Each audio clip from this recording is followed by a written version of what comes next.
Good morning. It's a beautiful Sunday morning. I wanted to go over the fact that we say God is a He. Why do we refer to God as He? God doesn't have a body. We know for a fact that God doesn't have a body. The Bible brings us proof that when at Mount Sinai, when God spoke to you, you did not see an image. So what do we refer to God as a He? God is not a man. God is not a woman. Is an energy. The reason why we call God a He, it's not because of a physical aspect. Klal Israel, humankind in general, we're referred to as the woman, as the receiver, because God is a giver. And in life, the way nature and how God created nature is that man is usually the giver and the woman is the receiver.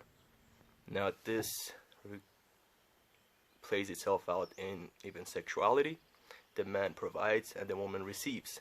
Or throughout life when there is a marriage, the man, typically the man, provide for the family and the woman takes care of the family. So the man gives and the woman receives. Now when we're saying that God is a He, is that He is the only one that gives us the blessings. He's the only one that's the ultimate giver. There's nothing that we could give God. We could only receive. So we are a receiver. So that's why we as human beings, we are called as the receivers, and God as the giver, the ultimate giver. We refer to Him as a He. But this does not mean that God is a man or a woman. It does not mean that God has, like Christianity, is not a white man with luscious hair. That's not what it means. Now we have the proof that I'm telling you about, where it says in Deuteronomy chapter 4, we see it says that Hashem God spoke to you in the midst of fire. You were hearing a sound of words, but you did not see an image. There is no image.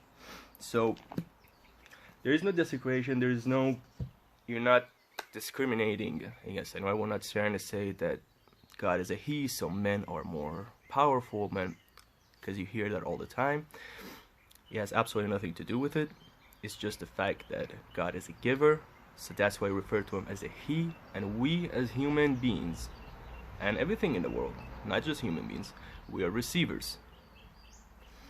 And therefore, we're always on the receiving end, and He's on the giving end. I hope everybody has a great week. Thank you so much for listening, and I will speak to you guys on the next video. Have a good one.